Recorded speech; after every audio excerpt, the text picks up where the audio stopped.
সে যে তার কৃপা পবন পাল তুলে দেই বেলায়, জীবন তরি পাবে দিশা ভবের মাঝ দরিয়ায়।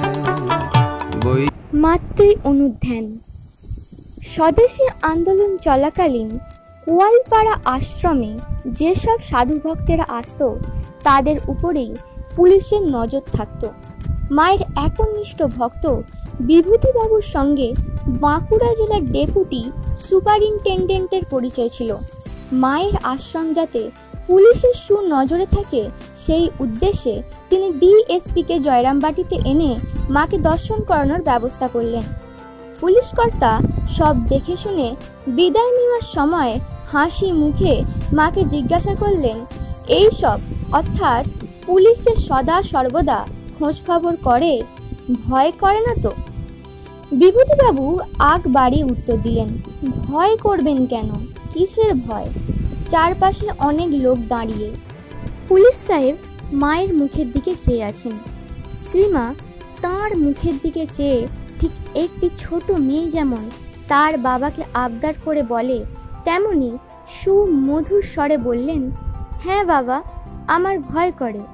পুলিশ কর্তাও সস্নেহে যেন কন্যাকে প্রবোধ দিচ্ছেন। এইভাবে মাকে সাহস দিয়ে বললেন, কোনো ভয় নেই মা, আমি সব ঠিক করে দিয়ে যাব। মায়ের দিকে চেয়ে তিনি পালকিতে উঠে যাত্রা করলেন। মাও চেয়ে আছেন সেদিকে। বালিকার নিশ্চিন্ত দৃষ্টি যেন কন্যা চেয়ে আছে পিতার দিকে। শ্রীমার বুদ্ধিমত্তা, দূরদর্শিতা প্রভৃতি গুণগুলির সঙ্গে সঙ্গে যখন তাঁর বালিকার মতো সরলতার কথা ভাবি, তখন মনে হয় একই জীবনে এই দুইয়ের সমন্বয় কি করে সম্ভব হতে পারে। শ্রীমা হ্যারিকেন লণ্ঠনের চিমনি খুলতে পারতেন না, বলতেন, ওতে অনেক কল কবজা। একটি মেয়ের প্রশংসা করে বলেছিলেন, অমুকের বউ ঘড়িতে দম দিতে জানে।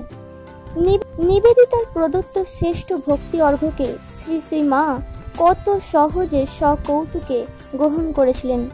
নিবেদিতা কয়েকটি বাংলা শব্দে শ্রীমাকে বলেছিলেন, মাতৃদেবী আপনি হন আমাদিগের কালী।